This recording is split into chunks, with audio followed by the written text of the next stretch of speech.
2025-27 ലോക ടെസ്റ്റ് ചാമ്പ്യൻഷിപ്പിനും അതിനുശേഷവും ICC അന്താരാഷ്ട്ര ക്രിക്കറ്റിൽ പ്രധാന നിയമമാറ്റങ്ങൾ അവതരിപ്പിച്ചിട്ടുണ്ട്. സ്റ്റോപ്പ് ക്ലോക്ക്, ഉമിനീർ ഉപയോഗം എന്നിവയുമായി ബന്ധപ്പെട്ട മാറ്റങ്ങളാണ് ഇന്റർനാഷണൽ ക്രിക്കറ്റ് കൗൺസിൽ മുന്നോട്ട് വയ്ക്കുന്നവയിൽ ശ്രദ്ധേയം. ലോക ടെസ്റ്റ് ചാമ്പ്യൻഷിപ്പിന്റെ പുതിയ സൈക്കിളിൽ ഇവയിൽ ചിലത് ഇതിനോടകം തന്നെ പ്രാബല്യത്തിൽ വന്നിട്ടുണ്ടെങ്കിലും വൈറ്റ് ബോൾ ക്രിക്കറ്റുമായി ബന്ധപ്പെട്ട മാറ്റങ്ങൾ ജൂലൈ 2 മുതലാണ് നടപ്പിലാകുക. പുതിയ നിയമപ്രകാരം ഏകദിനത്തിൽ 35-ാം ഓവറിന് ശേഷം ഒരു ബോൾ മാത്രമേ ഉപയോഗിക്കാൻ സാധിക്കൂ.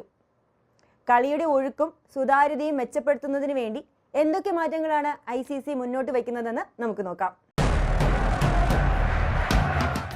വൈറ്റ് ബോൾ ഫോർമാറ്റുകളിൽ സ്റ്റോപ്പ് ക്ലോക്ക് അവതരിപ്പിച്ച് ഒരു വർഷത്തിന് ശേഷം ഇപ്പോൾ ടെസ്റ്റ് ക്രിക്കറ്റിലും സ്റ്റോപ്പ് ക്ലോക്ക് നടപ്പാക്കാൻ തയ്യാറാകുകയാണ് ICC.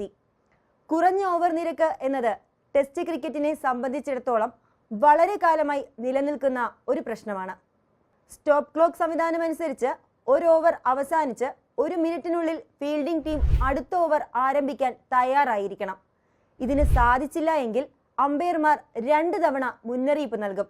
ഇതിനുശേഷം ബൗളിംഗ് ടീമിന് അമ്പയർമാർ 5 റൺസ് പെനാൽറ്റി ചുമത്തും.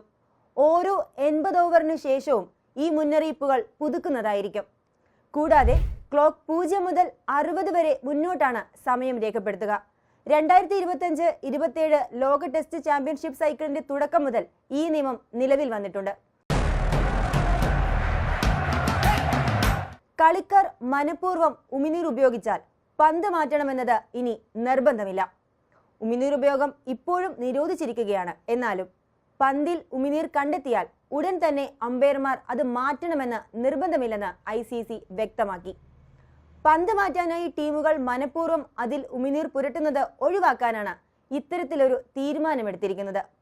മത്സരം പുരോഗമിക്കവേ പന്തിന്റെ അവസ്ഥയിൽ കാര്യമായ മാറ്റങ്ങൾ ഉണ്ടെങ്കിൽ മാത്രമേ അമ്പയർമാർ അത് മാറ്റേണ്ടതുള്ളൂ.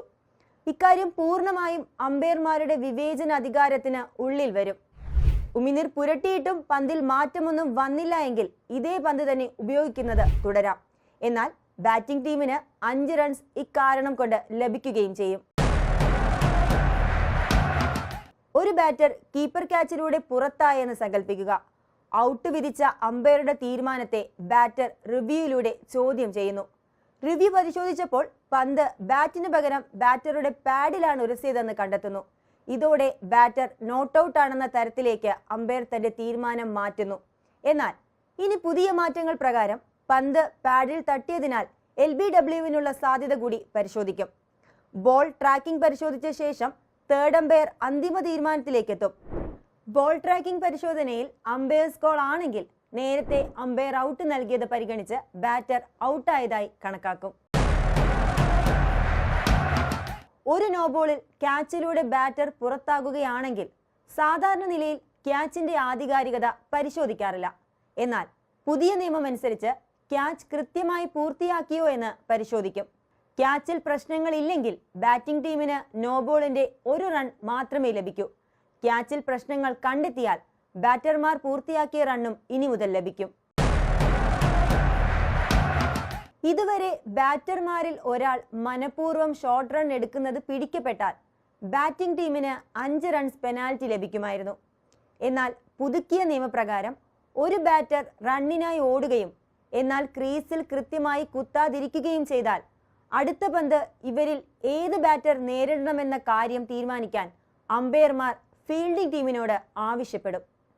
കൂടാതെ 5 റൺസ് പെനാൽറ്റി ശിക്ഷയുടെ ഭാഗമായി തുടരും. ആഭ്യന്തര ക്രിക്കറ്റിൽ താരങ്ങൾക്ക് ഗുരുതരമായി പരിക്കേൽപ്പിക്കുകയും ഇക്കാര്യം മാച്ച് ഒഫീഷ്യലുകൾക്ക് ബോധ്യപ്പെടുകയും ചെയ്താൽ ടീമുകൾക്ക് മുഴുവൻ സമയ പകരക്കാരെ കളിപ്പിക്കാൻ ഇനി മുതൽ സാധിക്കും. ഇതൊക്കെയാണ് ICC പുതിയതായി കൊണ്ടുവരാൻ ഉദ്ദേശിക്കുന്ന മാറ്റങ്ങൾ. ഈ പുതിയ മാറ്റങ്ങൾ എങ്ങനെയാണ് ക്രിക്കറ്റ് എന്ന കളിക്ക് പുത്തൻ തലങ്ങൾ സൃഷ്ടിക്കുന്നത് എന്ന് നമുക്ക് കാത്തിരുന്ന് കാണാം.